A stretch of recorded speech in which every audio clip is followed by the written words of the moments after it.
Cérémonie d'ouverture de la journée de réflexion. 4 points étaient à l'ordre du jour. C'est jeudi 16 septembre à la haute autorité de la communication du Mali en présence de plusieurs responsables des médias nationaux.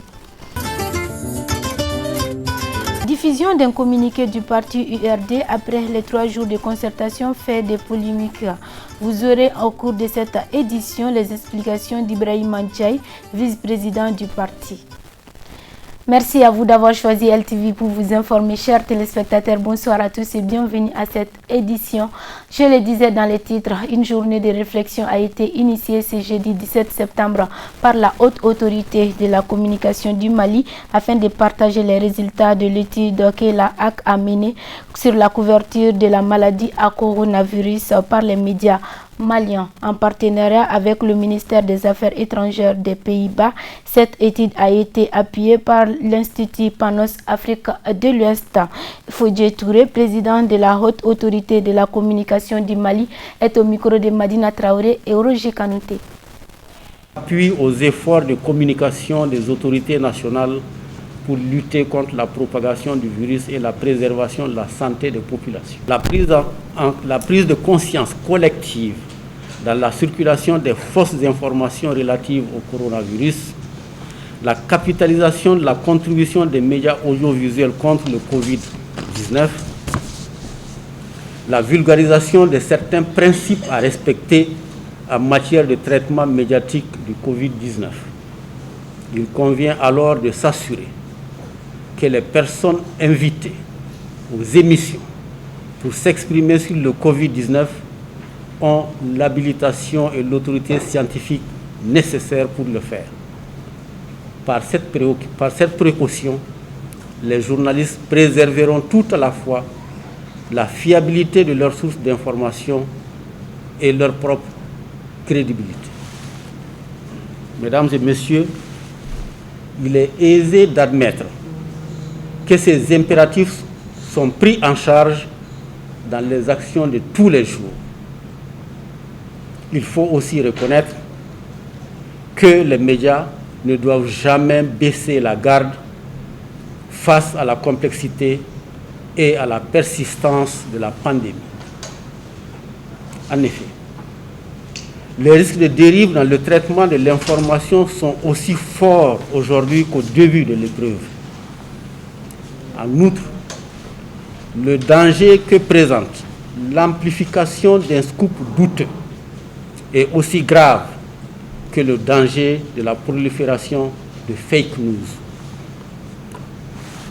Ceci est d'autant plus évident que les fausses informations contribuent à entretenir l'ignorance des citoyens en général et des femmes en particulier, dont notre étude a constaté une certaine marginalisation dans les contenus médiatiques en ce temps de Covid-19.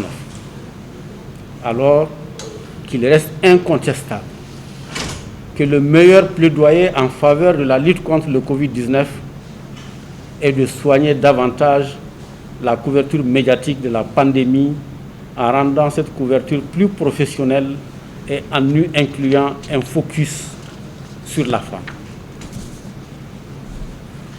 Je voudrais préciser que l'étude menée au Mali dans le cadre du projet Femmes occuper les médias l'a été aussi dans 3 autres pays de la sous-région, à savoir la Côte d'Ivoire, le Niger et le Sénégal. Pour le Mali, le monitoring a concerné 4 chaînes de télévision, ORTM1, Africab Télévision, Sirifila TV et Renouveau TV.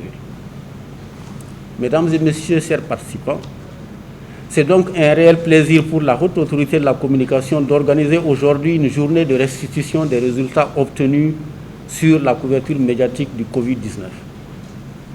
À cet effet, il me plaît d'inviter les participants à échanger sur le traitement du Covid par les médias maliens, sur la régulation des contenus médiatiques en temps de pandémie et surtout sur des propositions de pistes pour une meilleure couverture médiatique du Covid et les femmes en particulier.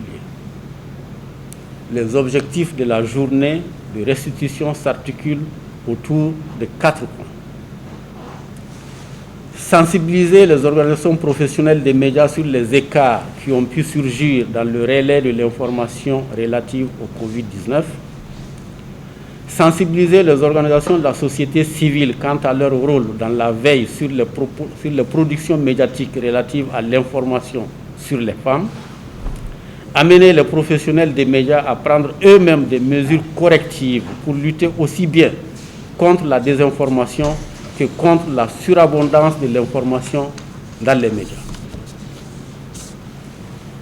Dégager des pistes pour couvrir de manière pertinente, critique et responsable les enjeux à venir de la crise multiforme entraînée par le Covid.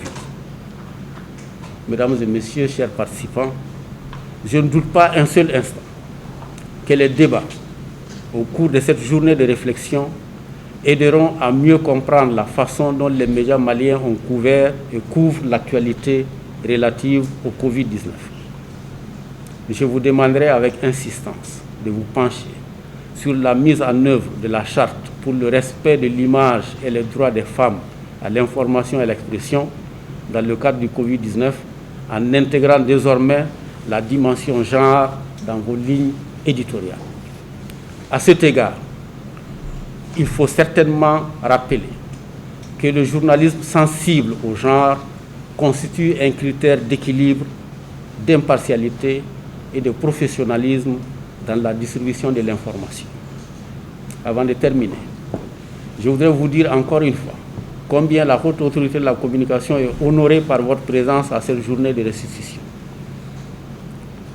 Cela nous convainc que les médias du Mali continueront avec professionnalisme et responsabilité à servir les populations dans les périodes difficiles et sensibles.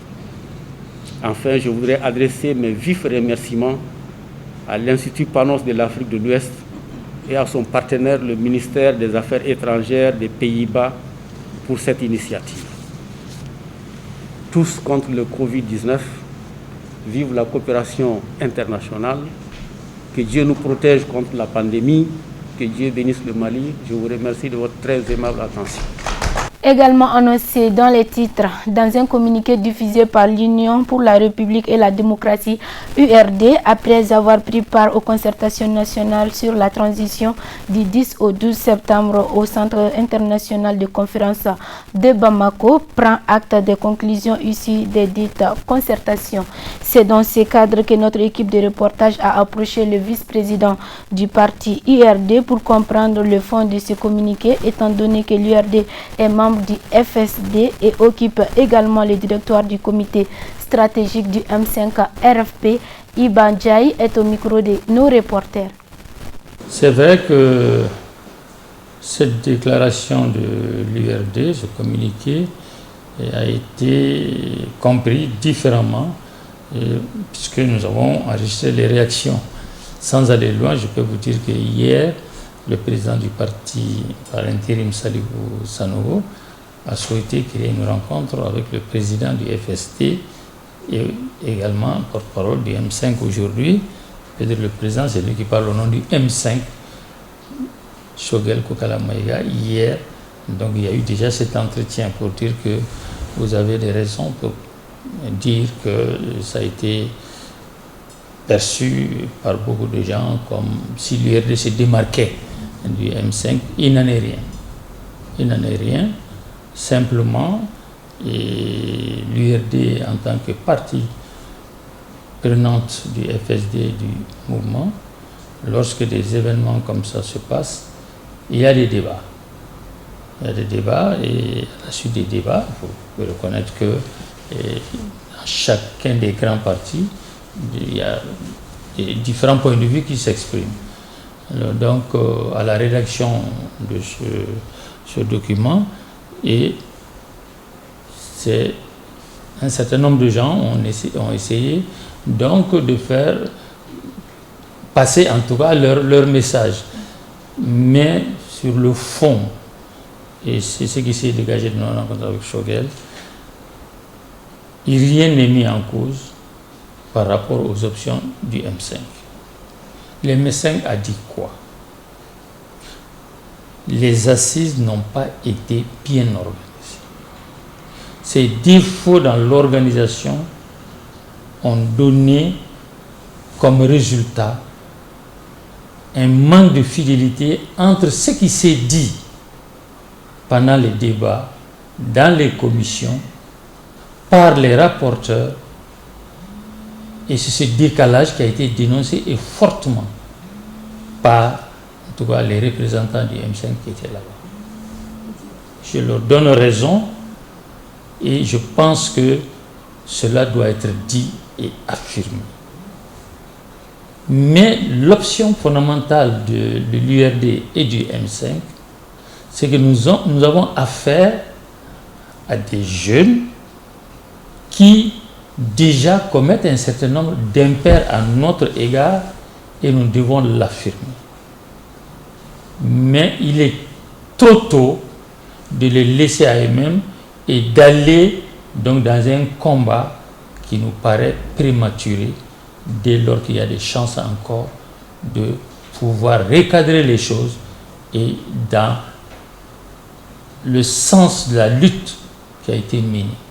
L'URD est dans l'opposition il y a 7 ans et ce n'est pas aujourd'hui que l'URD va se démarquer de ceux dont la contribution a été décisive dans l'aboutissement de notre combat.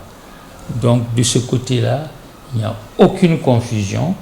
Les termes du communiqué peut-être reflètent un certain nombre de débats internes que nous avons, mais nous avons tenu à le rappeler hier au président Shogel, au président du M5, et l'URD reste dans sa position.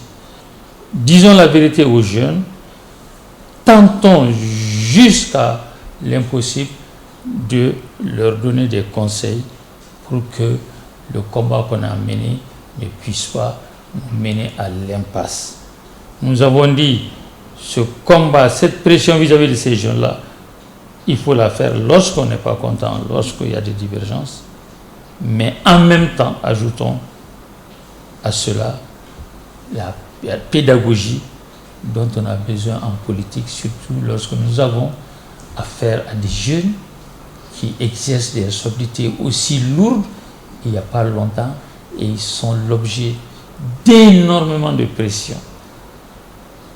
Comprenez cela et sinon le cap est le même et le cap sera maintenu par rapport à nos objectifs pour le Mali nouveau dont tout le monde parle.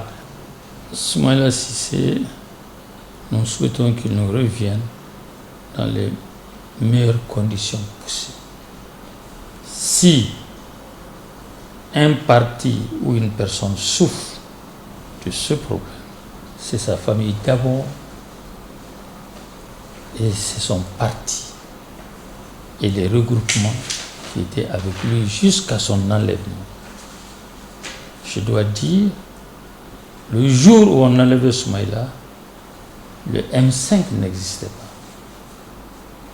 C'était le FSD et il a tout donné, tout fait pour que ce FSD soit crédible jusqu'à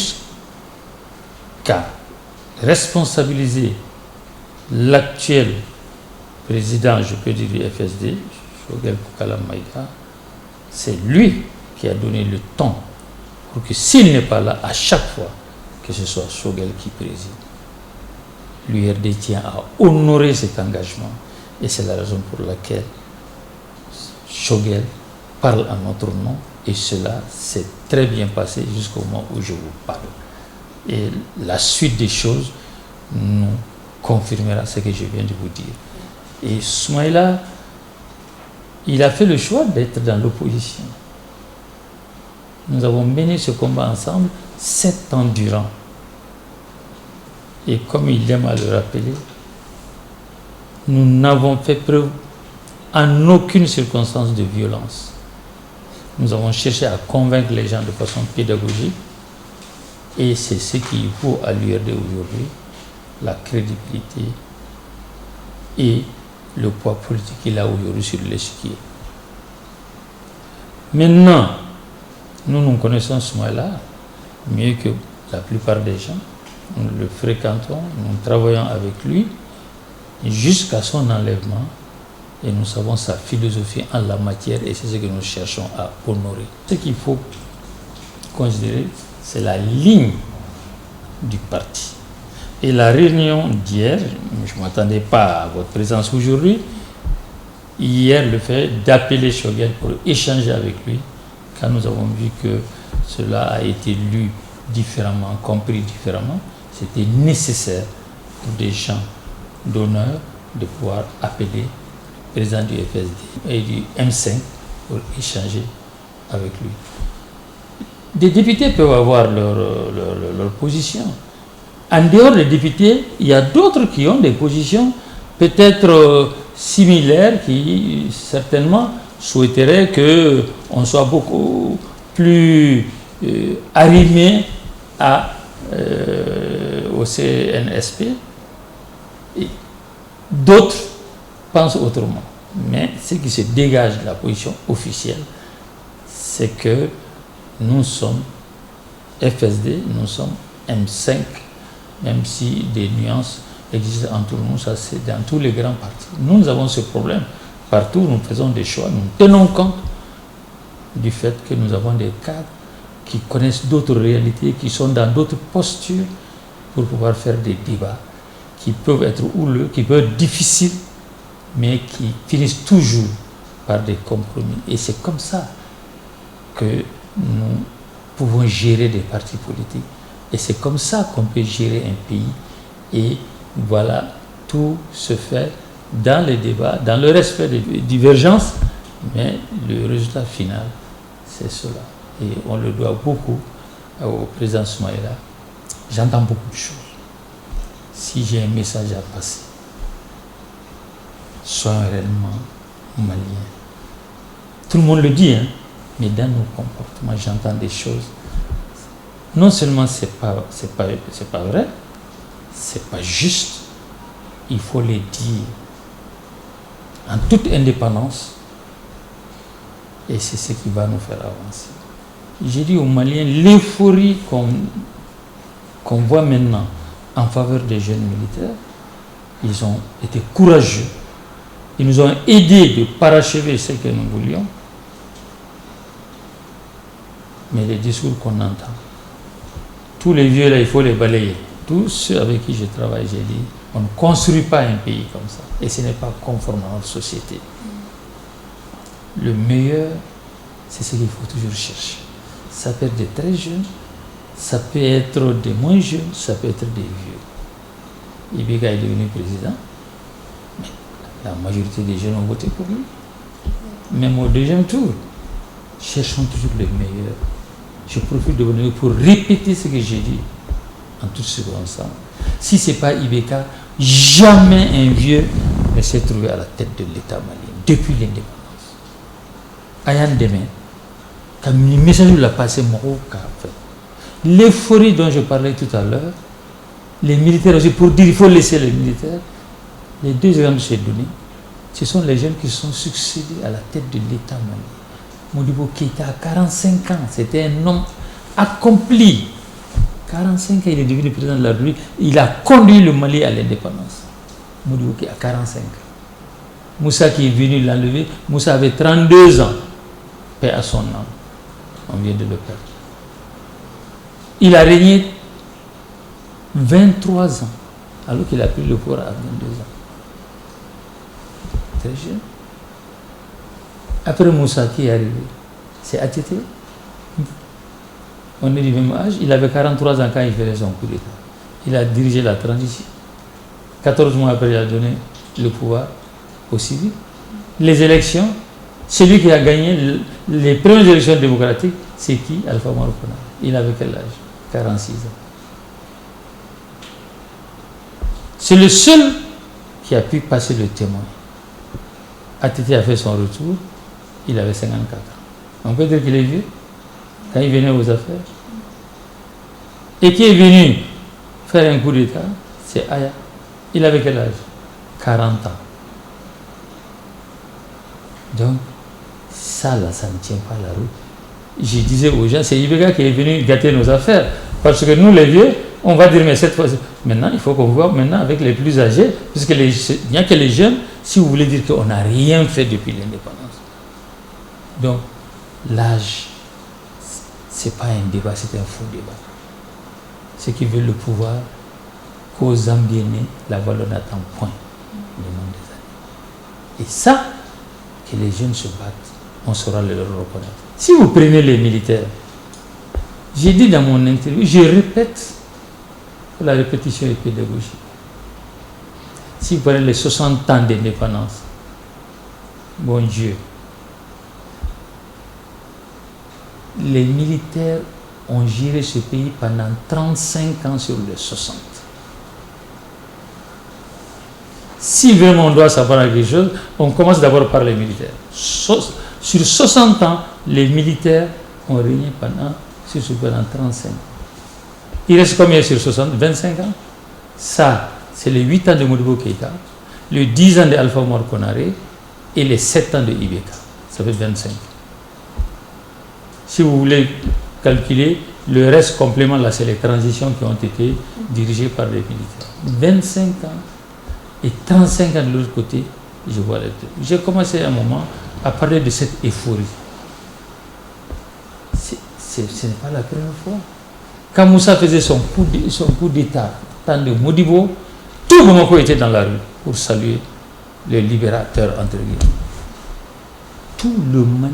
Il faut que les jeunes entendent ça, ceux qui ont aux affaires aujourd'hui, qu'ils le comprennent. Le jour où il y a eu le coup d'État contre Ateti, tout le monde était dans la rue. Aujourd'hui, tout le monde est dans la rue. Et on nous dit qu'il faut suivre les jeunes. Comment voulez-vous, sans les connaître, avec leur inexpérience, et le fait qu'ils se mêlent de quelque chose qui n'est pas leur métier? Je l'ai dit concernant Aya. Allah m'a dit, Aya m'entend. Entre eux-mêmes, ça s'est gâté, ils ont réglé ça par les balles. Donc faisons attention, prendre tout un pays et aller dans des directions de ce genre. La responsabilité nous impose de rappeler un certain nombre de choses pour que, encore une fois, tout le monde aspire au Mali nouveau, qu'on n'aille pas répéter les mêmes bêtises. Nous disons ça pour le bien des jeunes et nous souhaiterions qu'ils nous entendent et que vraiment nous n'allions pas dans cette direction de ségrégation ou de ces jugements qui ne correspondent pas à la réalité. En conclusion, l'URD qui a fait le choix d'aller dans l'opposition, qui a refusé d'aller dans des compromissions pour se retrouver dans un gouvernement pendant 7 ans. L'URD qui est à l'origine de la création du FSD, qui est présidé aujourd'hui par le docteur Shogel Kokalamaya. L'URD qui a répondu présent à l'appel d'autres organisations pour créer le M5. L'URD ne sera pas dans une telle aventure. Nous sommes FSD, nous sommes M5 et notre ligne n'a pas varié. Nous avons dit simplement, en partie avisé avec l'expérience que nous avons, avec tous les cadres que nous avons, ne laissez pas les jeunes à eux-mêmes. C'est trop tôt et on n'a pas tous les éléments pour conclure que de manière irréversible, ils sont en train d'aller donc à contre-courant de nos choix et de nos options. Ce sont ces explications d'Ibrahim Mandjaï, vice-président du IRD, qui met fin à cette édition d'aujourd'hui. Merci à vous de l'avoir suivi et bonne suite de programme sur La Liberté Télévision.